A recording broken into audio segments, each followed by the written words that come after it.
in 1955, I was a 12-year-old kid. Went down and watched Watertown play Winchester. Because everybody talked about the great running back and ultimately Heisman Trophy winner, Joe Bellino. But there was another player on that day in a marvelous 2020 time in which Bellino, believe it or not, running for a touchdown with no one near him, dropped the football on the 25-yard line and Watertown held. But the star of the game was a running back and a defensive end who just was a flat-out terrific football player. Jim DeSimone, class of 1955. He was an all-scholastic defensive end. He played in the Kiwanis charity football game. He was a terrific fullback. He scored 2 touchdowns in the Winchester game, blocked a punt in the game that set up the tying touchdown. He set the state meet record in the discus, 150 feet, 1/2 inch. As a track runner and participant of the track team, he had 5 gold medals, 3 silver medals, and 1 bronze. He also was an outstanding football player and track star at Brandeis. His award tonight will be presented appropriately by another fullback, and like Jim, one of the greatest fullbacks in Watertown High School history. Jim DeSimone, presented by Bob Capadonna, Jim, class of 1955.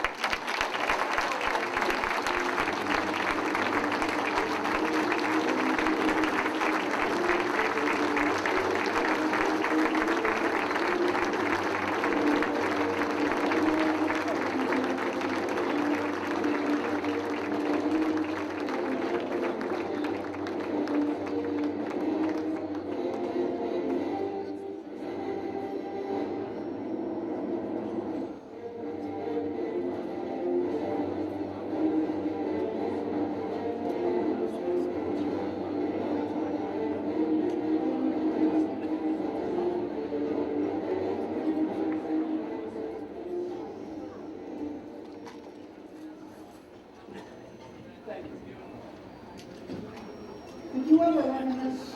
Oh boy, is this too loud? No. I wanted to say, did you ever reminisce with friends and suddenly wonder where all the others went? Well, for only a few minutes tonight, please allow me to share with you a few high school memories.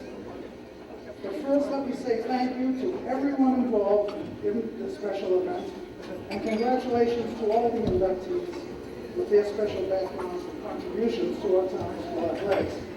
It's an honor to be recognized in this town. I'd like to thank my family and friends for their support. My sons Mark and Eric, daughter-in-law Jess, grandchildren Evan and Colin, Al and Jan Darby, Leon and Ellie, Jerry Fagerty, Paul Francis, Nick Benito, Val Press, and my lovely fiancée, Marcia. Our family suffered a tragic and devastating loss last July with the death of my grandson Travis.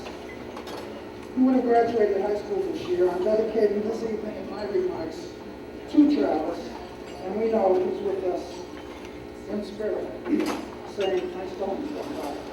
Travis, we love you, and well, now for the reminiscing. I can still affectionately see and hear Coach Charlie McGann growling at us, demonstrating the moves that resulted in my becoming a reasonable influence in Cincinnati. I can see Hall of Fame Coach Joe Dino, who diagramming football plays on the chalkboard, unlit cigar dangling from his lower lip, and his monitoring led us to state championships, 52 and 53, also Hall of Fame teams. The next year, Hall of Fame coach Rick Palladino took over. I'll never forget his image, smiling,